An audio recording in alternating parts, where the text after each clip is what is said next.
All right. So, what do you think about YouTuber's life? Spelling Uh, included, no apostrophe, no capital on the T. I was actually going to ask you the same thing. It's this is not the kind of game that I'm actually interested in playing. Like, okay, like the genre I is not admit, one that you would. yeah, it's not my kind of genre because if I'm going to play a sim game, I tend to prefer more large scale stuff like Civilization or SimCity. Mhm. But in terms of functionality, it works. It also hits a little too close to home. It seems to actually emulate a lot of actual legitimate things that we do.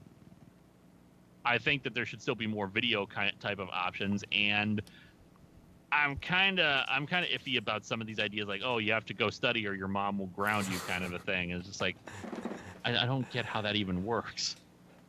It there's it falls into this kind of, for me it falls into this kind of weird in between space where it's simultaneously like kind of cynical, but at the same time like not quite cynical enough. Mm. And the what I would point to in supporting that, or to kind of where I'm going with that, is that like the some of the things are very realistic. Like in terms of like it's like, okay, you got uh you got 7,000 views. Here's your $3. Mm. That it's like, okay, that's realistic. The numbers, like the actual like revenue numbers, are kind of accurate in terms of the views to direct revenue. Like it's like, hey, that's those numbers are kind of on point. But then everything else is inaccurate.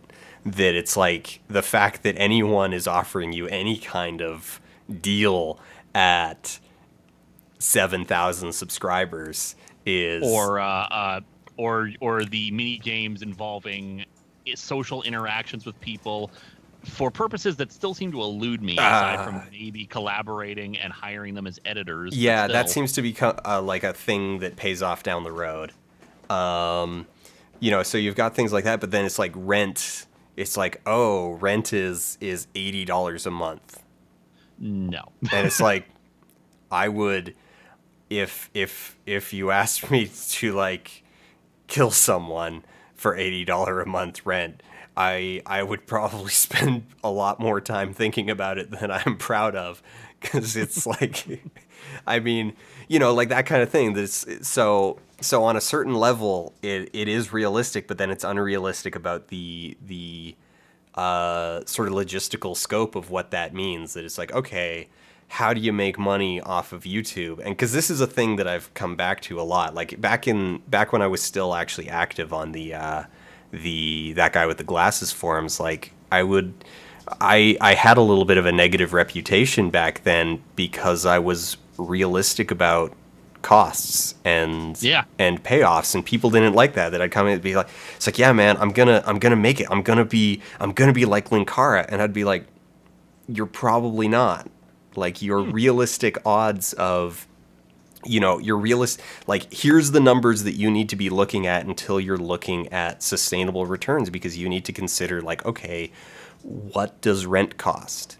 Hmm. This like, and what does it what does it cost where you live? What, how much does food cost? How much do what else do you need to be doing? And the thing is like that so often, particularly on that upswing, that until you hit the break points, and that the break points are in fact a lot higher than most people think. Like realistically, the break point for making even a like modest Hmm. living on YouTube is around 50,000 subscribers. I got incredibly lucky, joining Right place, right Tig when time. I did, Yeah. and getting a huge amount of viewership and support that even today, sadly, does not exist for anyone who had joined along with all the new producers, Yeah. during the last big talent drive. And As a re- and as a result, I managed to carry that through even 8 years later. But I'm not like rolling in the dough here. yeah.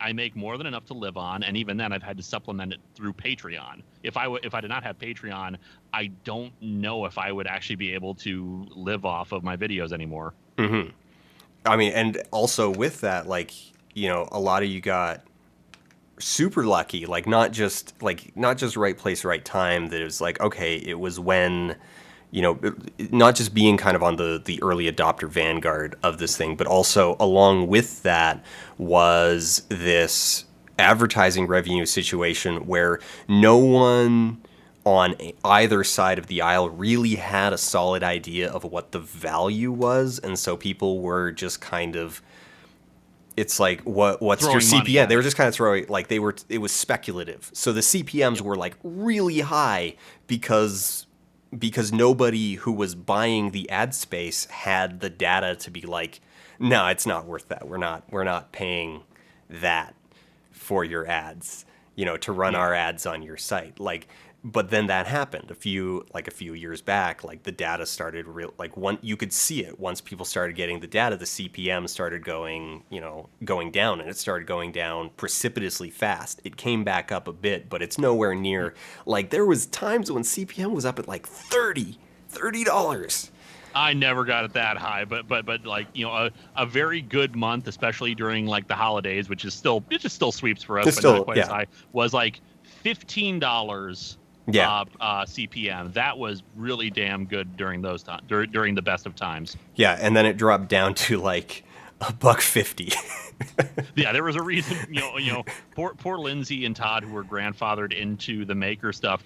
Blip did actually offer me a contract at one point, and I was very tempted to sign it. My family looked it over and said, "You don't get anything. This is a terrible contract. You do not get anything for it other than like a guaranteed $7 CPM, which wasn't really enough to live off of anyway." And Yeah. and of course, with the fluctuating CPM, still averaged out more than that. Yeah, I mean, and it's really complicated. I mean, and the numbers are so oblique. Like figuring Yeah. out, oh, For people asking about what CPM is, it's basically amount of money per 1,000 views. cents I per don't know mille. what it actually stands for. Cents per mille. Yeah. And people who do want to get into this stuff, I know a lot of other producers are poo-poo the idea of actually becoming a video producer. The thing to remember is get into it because you love doing it, because again, we are incredibly lucky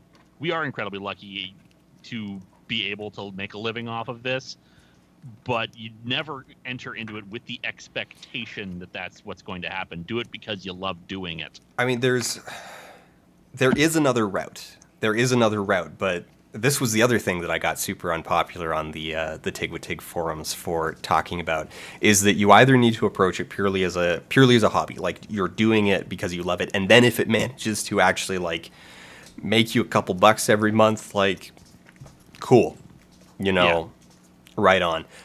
Or you need to like approach it as a business activity, like, and that you need to take it seriously as a business activity. You need to think about it first and foremost as business, and that kind of attitude of like, hey, think like you're not thinking about what you're making as art, you're thinking about it as strategic business decisions. A lot of people really don't like that attitude. I mean, because it is kind of soulless, it is kind of heartless, but it's like, Yep. hey, the Fine Brothers are not big because they really like reaction videos. They're big Yeah. because they are heartless and view it as a business opportunity. And fortunately, I think a lot of us these days who are doing it in terms of making money, I think of like Game Grumps and Team 4-Star. They are in the fortunate position where they can do both. Yeah. Where because they I mean, are again, big they enough were that- early, like, and in a lot of ways, like, they were early adopters. They got that early, subscription lead. Yep. But And nowadays, because they have grown large enough, most of Team 4-Star's money for this kind of thing either comes from their Patreon or from their gaming channel, where they can monetize the videos. Because Yeah. of course they can't monetize DBZ abridged. But now they have basically set up an efficient machine where they were able to afford their own studio and hire extra people to do the editing for producing content that is churned out daily. So they know how to do it in a business-like manner while still having fun, with what they're doing. Yeah. But in order to, And I would love to get to that point. yeah, I mean, it'd be great to be able to hire a person or rent a space. Yeah. Like it would be awesome to get to get to that point. But I mean, I think even if you approach it, so if you approach it as a hobby these days, if you approach it as a hobby but you are consistent about trying to improve your output, improve your product, like you still at some level need to think about it as a product, or you're just rolling the dice. You're Yeah. hoping to get lucky. You still need to basically get lucky in some ways, in a lot of ways, but Yep. your odds of actually like growing at least organically do go up if you know, take it seriously about getting better, like just producing better content and responding to what people respond to and all of that. If you Hmm. approach it like that, like you can grow slowly and organically, and you can make supplemental money. Yep. But I think even with that, like, and you can actually you can get to a point where then with Patreon, like you can support yourself off of it. But I think beyond that, like it is so unlikely that you will ever get beyond that if you don't then start thinking beyond that. Yeah. It can happen, but the fact that it is possible does not mean that it's probable. That if you dig into YouTube, you are going to find people who, even in the last couple of years, like I'm not talking about like the PewDiePies who got super lucky super early, the Jenna Marbles. Like you can find people in the last couple of years who have managed to get, quite large, quite fast, even, today. But If I hadn't started taking a lot more of this stuff seriously, you would not be seeing History of Power Rangers on YouTube now. Me taking the effort to not only re-edit them but rewrite them a bit to make them better, because I recognize there is a larger platform here and a potential for more money and more exposure. So it's in my best interest to redo them to the best of my possible ability and get more and you'll create a larger level of professionalism about it. so, yeah, yep, it's complex. It's complicated. I enjoy web video though. I think it's a good medium. I think there. All right, here's a thing that I think we get a little bit too. I think I get a little bit too cynical about sometimes. And this is actually one of sort of the core points of my. So I've got this Patreon stats analysis video that I started writing. Like I did all the data collection last fall, and I started writing it last fall, and then Yeah, I think I contributed to that too, because you were asking a bunch of people about it, weren't you? yeah, I was asking pretty publicly, and I posted snippets of a bunch of the data and some of the general sort of conclusions that I reached. But one of the main conclusions that I wound up coming to in it was that the ship hasn't sailed. On certain things, the ship has sailed. You're not going to be the next PewDiePie. There probably won't be another PewDiePie. There won't be another Jenna Marbles. They were emergent elements of the explosion of YouTube. That does not mean, however, that does not mean that there is not the possibility for success. And I don't just mean like paying your rent. I mean like business level success. Particularly once you start looking at a platform like Patreon and how that interacts with the ecosystem as a whole. I think in that area, we're just seeing we are still in the early days. I think the number of people who are willing to pay into something like Patreon as a platform, who are willing to use that as their content access portal, I think we are still in the early days of that. I don't think you're going to see necessarily the huge explosion type stratospheric support that PewDiePie got through YouTube, but you are going to see people who are going to be able to build industry, business-sized support structures through those channels. I do like the fact that now that we have something like Patreon, that we now have a direct method of supporting specific things that we want to watch, as opposed to just rolling the dice on just getting big, or in the case of our fan base, hoping that they will watch multiple videos and things. In this case, they have a direct method of supporting creators, and they don't and not necessarily like a set expensive method, because they can just give $1 and it helps. And what I'm wondering about, especially because you brought this up with the idea of the explosion of the business of it, when are we going to start seeing Patreon competition, like other crowdfunding monthly /video /creation type of systems like it? Under the assumption that the world doesn't end due to external happenings. I'm trying to be optimistic.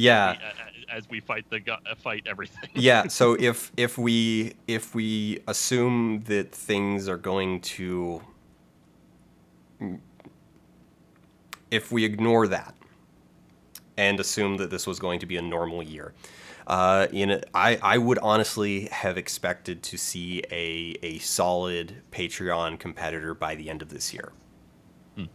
And I think that would actually be about right in terms of the timing, because you had Subbable and another couple platforms as sort of the early test bed for the concept. And then Patreon is the first one to really succeed. And with that kind of a timing, you would then expect to see competitors come out of that. Yeah. And I think wonder. Sorry, go ahead. I think the competitors that you're going to see, like, it's going to come from two directions. I think you were going to see another third-party competitor, and we're also going to see an expansion of YouTube's donation system. I think, and also I would be surprised if Facebook didn't come out with one that sucked but somehow made money.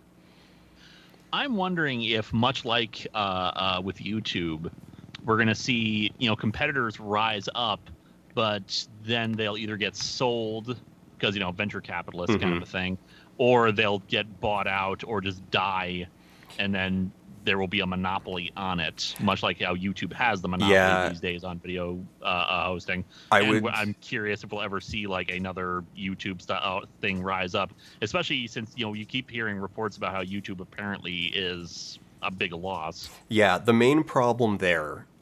So the difference between, say, the scenario that YouTube is facing and the scenario that Patreon is facing is that Patreon has the advantage that it's a fairly low cost, fairly low overhead business. Like, there's a lot of data that they're dealing with, moving around, like from point A to point B, and interfacing with credit card companies and so on and so forth. But compared to video hosting, like just the storage space alone, like you're talking multiple orders of magnitude difference, that Patreon's entire database likely fits on a single blade of a single YouTube server. Like it's not even, you're not even talking about the same thing. So just in terms of like the actual cost of hosting the service and dealing with the traffic, the bandwidth cost of running the business month to month, Patreon is far, far, far cheaper. And so competition is just easier. The main issue becomes those business relationships, coordinating with the credit card companies and building those relationships, getting those credentials, getting those permissions, so on and so forth. Whereas YouTube, like anyone who wants to compete to YouTube is automatically looking at like minimum $5 million a month in hosting cost, just to start. Like also to in the chat, open your thank doors. you for the people who said very nice things about me. Just getting that out of there. Anyway, the cost of it. Do you think Google's ever going to be, Google wants to or is going to be able to sell YouTube? I don't think they want to sell YouTube. I think they're definitely in a. I don't think Google wants to sell any of their assets. And the thing is that they don't have any reason to, because if you look at it, Twitter, their main competitors, and by main competitors, I mean they do like a tenth of the business of YouTube. Their main competitors are Facebook and Twitter. Now, Twitter is also not Twitter is not profitable. However, Facebook is profitable. Facebook and Google as a whole are profitable. And so really you're looking at the competition between Google and Facebook, where Facebook is like, okay, we don't want to embed YouTube videos because embedded YouTube videos still play Google ads. We want to have people use our internal video hosting service so that we're putting Facebook ads in front of those videos. And that right there is the reason, like that's both the reason why Google is okay with YouTube's losses, because the net gain in the rest of their services is worth it. They don't get me wrong, they would love it if YouTube was just self-sufficient. That they didn't have to subsidize it from so many different directions, but they're still willing to, subsidize it because they do gain so much from it in other ways, which is why Facebook is actually trying to replicate YouTube within their own minor version of it. Because it's like it's tricky because it's not directly profitable, but it is incidentally profitable. Like video hosting, video as content is so powerful at its peak that it's impossible to ignore. The problem from a corporate standpoint is that there is so much crap. Like that in order to have that, you essentially need, like in order to get the peaks, you need an open platform. The problem with an open platform is that you're going to have so much cruft that people are going to put on that it's like you're going to, like, think of how many YouTube channels there are out there that are crappy vlogs that are an hour long each that have 10 views. And each and every one of those is taking up server space. Even if it's not taking up bandwidth, it is taking up server space. Yeah. And you gotta wonder. I mean, I'm sure you've probably done the math in this. Just how much storage space must they have when you think about just how many videos must be uploaded on a daily basis that need to constantly need access to. You constantly need to add new servers just because of old content that's taking up space. I'm trying to remember what it was, but I think they do a petabyte a day.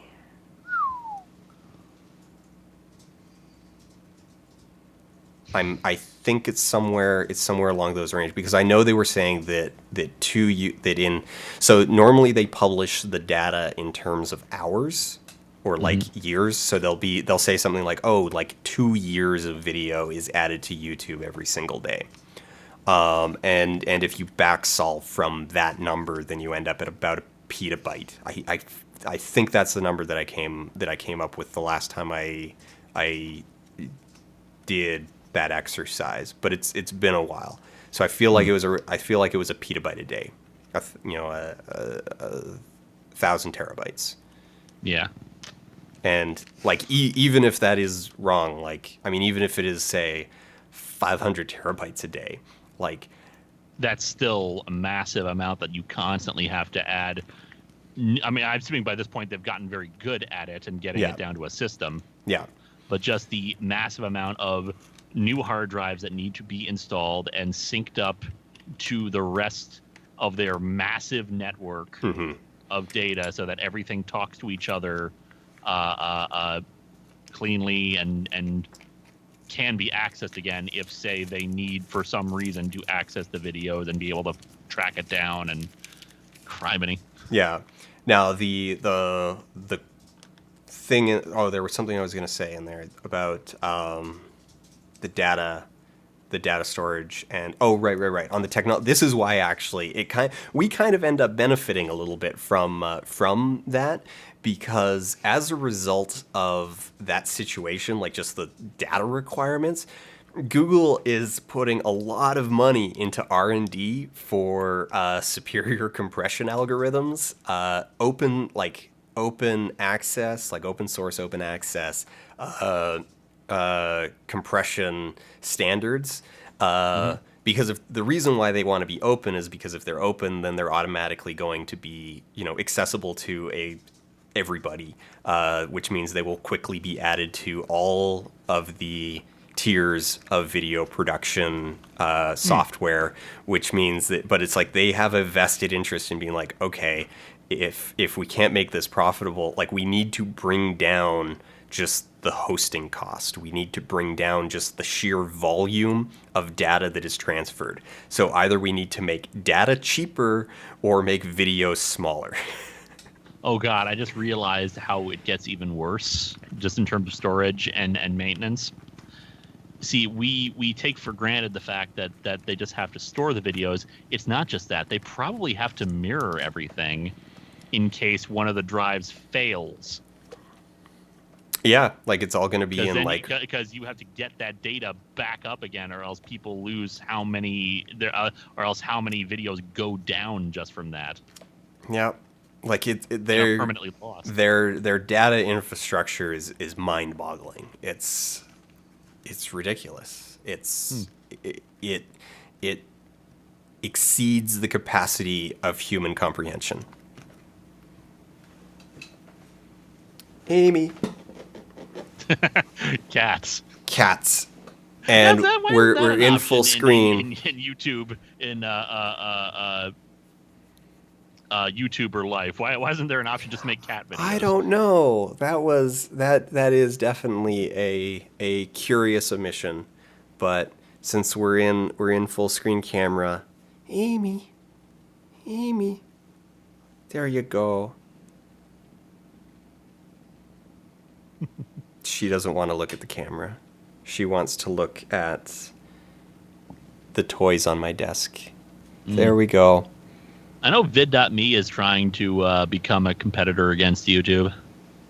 I don't know if that'll actually work, but best of luck to them because healthy competition is a good thing. Mm-hmm. Who owns vid.me? Blip was on its way to being a competitor before they got bought out. Well, the problem with Blip was that their entire goal was to get bought out. Yeah. They were not actually interested in the people at the top were not actually interested in growing and becoming a self-sustaining competitor with YouTube. And then you wound up with a scenario where Maker had a deal with Disney, or Maker had negotiations with Disney, and Disney was like, well, you don't have a hosting platform, so get a hosting platform and we'll buy you. And Maker's like, okay, we need a hosting platform. It'll be cheaper just to buy Blip. And so Maker bought Blip purely so that they could then get bought by Disney. Yep. I still love the fact that during the last months of Blip, all of my checks had like Disney stuff on it. All right. Well, I think that's good for this evening. That was a good time. I think so too. Yeah, thanks so much for coming and hanging out, Lewis. Thanks for playing YouTuber Life with me. Thanks everybody in the chat for hanging out. I hope that this was entertaining, and I think that end whole bit makes a great excerpt for the YouTuber life. And Amy Cat is indeed a wonderful squishy cat. So Amy, and thank you for having me, and it's always great talking to you, man. All right, take care, everybody. Amy, say goodbye. Meow.